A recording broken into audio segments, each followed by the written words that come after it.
Hey everyone, I know it's been a while, about 3 months since my last video. I've been traveling, but this didn't stop me from creating things in Horizon and learning more TypeScript. Now I'm back and excited to share new content with you, so let's get to it. This video is requested by JB Cinema, who said also it would be great to have a script that can have VIP only access with names defined in the script for who the trigger will affect. And this is a great idea, that's why I'm gonna make this possible today. So let's start by grabbing a trigger zone. So go to the build section, gizmos, and drag a trigger zone.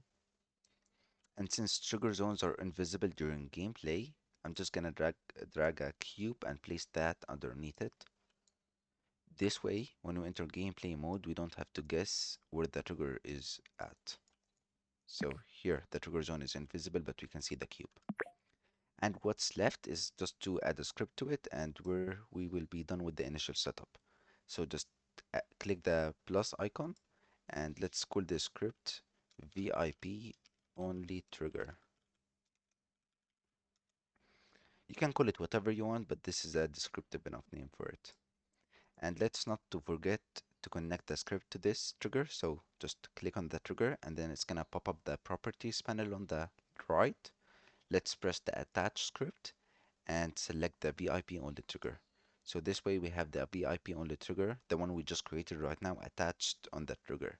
And before we go edit the script, let's turn this feature on, which is called selectable in screen mode. What this basically does is it shows you a pop-up instead of having to enter the trigger on mobile devices. So if we start the word simulation and preview it from here, it should work, but there is currently a glitch. To solve this glitch, okay, it went. I usually have to go away from the trigger and then come back. I don't think it's there when you publish the game, but it's a glitch when developing. So now that it's back, see how it shows up. It shows up a button that you can press to activate the trigger, and it doesn't work if you just enter the trigger anymore. You need to press the button, and this is a cool feature to have on mobile and desktop. So now that we have the initial setup out of the way, let's go ahead and edit the script. To do that, we're gonna go to the scripts menu, and we're gonna double click the VIP only trigger. And this is gonna open Visual Studio Code. And here, let's do a recap about the different sections. So on the left hand side, you can see the scripts that we have created. In this case, we've only created the VIP only trigger, and the learn underscore TS was a previous script I used in another YouTube video. So you can go watch that if you want to.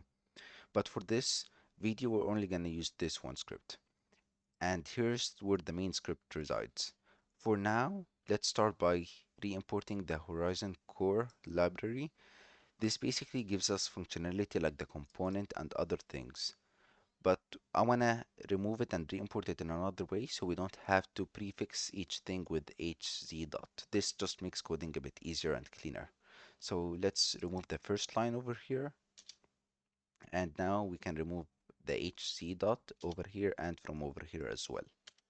And to re-import it, just backspace the T and type the T again and press enter.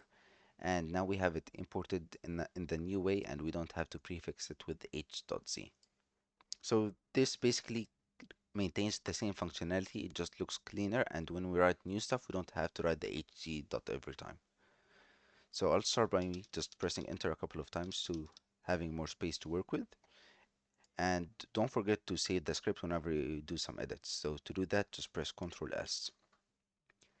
And with each script comes this special method, which is called the start method. This method automatically runs when the game starts, as long as you have the script attached to an entity or an object. In our case, we have it attached to the trigger. So whenever the word starts, the start method is gonna run automatically without us having to do anything. So here's where we start writing our code. So what we wanna do is we wanna track whenever a player enters a trigger. To do that, we're gonna use this .connect callblocks event. This basically connects an event to an entity, and we pass in parameters over here to specify what event and what entity we wanna listen to.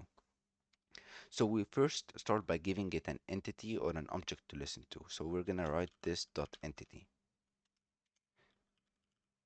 Wait, that's weird. Okay, I misspelled this. entity. So in this case, this dot entity refers to the object that this current script is attached to. In our case, this script is currently attached to the trigger. So this dot entity refers to this trigger over here. And for the second parameter, we're gonna pass it the event that we wanna listen to. In our case, we're gonna listen to trigger events. So whenever a player enters a trigger. To write that in TypeScript, we're gonna say code block events, and make sure it's the one with an S. And then we're gonna write a period to access the methods, and it's gonna be on player enter trigger, this one.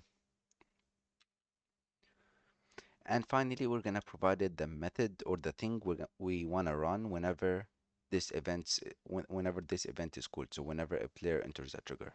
And let's keep this blank for a while. It's gonna throw an error, but that's fine. And let's make the new method.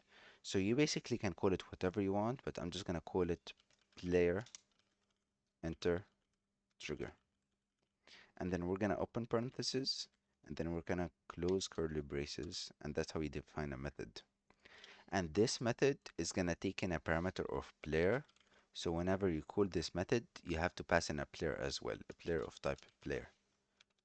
So this is just a regular player in Horizon. And then let's just connect this method over here. So to do that, we're gonna write this dot player enter trigger dot bind this. So currently the code that we have over here, it's gonna listen to any trigger events on this entity, on the trigger, and then when this happens, it's gonna start this, it's gonna call out this method. So it's gonna call out player enter trigger, and it's gonna pass in a player. So when this happens, this method is gonna run, and anything that we have in here is will run when the player enters a trigger. So let's test that by doing a console.log just to make sure that this works. So console.log, I am back. Don't forget to press Ctrl S to save it, and let's go back to the desktop editor real quick, and let's clear the console and make sure that the game has started. Let's preview from here, and let's press the trigger, and as you see, we get the console and back. So this is working, which is great. Let's get back to the script, and we don't need the console anymore. So now for the important logic, here's how we're gonna go through it. So first, when the player enters, or when the player presses the trigger or enters the trigger, we're gonna look at his name or their name. We're gonna see what their name are, and we're gonna compare it with the list of names that we have predefined, which are the VIP names. And if the list includes their name, then we're gonna allow them to go in, and if not, we're not gonna allow them to go in. So to do that, let's see how we can access the player's name. Let's console.log the player's name. So to do that, instead of consoling.log a string, I'm back. We're gonna console.log player, which is the player that's passed in with this method. And then we're gonna write period to access a method.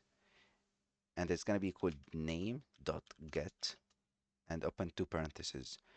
This basically returns the name of the player that's passed in. So let's test that real quick. So Ctrl S to save. Let's get back. Wait for the TypeScript to compile. You can see there's like a blue or red dot over here. Just wait until it goes away. You can clear the console and make sure that the game started. And now let's press it. And as you see, we get my username, which is Ultimate Dev. So now that we can read the player's name, we need to have a script that we compare the name to. So let's come over here, still inside the class, but above the start method. And let's make a new variable which contains all of the players' name that we're gonna allow VIP access to. So let's call it VIP names. And after we give it a name, we're gonna specify the type of the list, and it's gonna be a string array. So a string is basically a piece of text, and since usernames are text, this is why we're choosing a string. And array basically means that we can have multiple strings stored in one variable name. So a list of usernames. So just write string, and to specify that that's an array, just write brackets. And we're gonna set that to an empty array. And let's end that with a semicolon. And over here, we can just have the VIP names. We're gonna add them later after we do some more code. So just make sure that you Control S to save the script. And over here, whenever the player enters the trigger, we're gonna see if their name is included in this list. To do that, we're gonna have an if statement. So if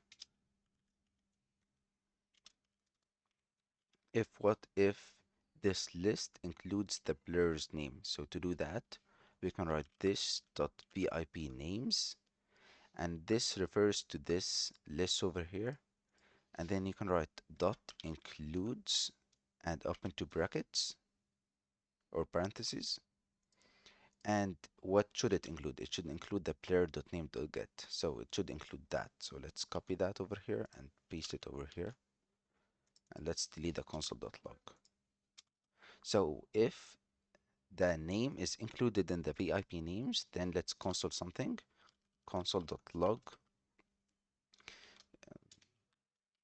player is a VIP member. And else, if they're not allowed, let's just console something.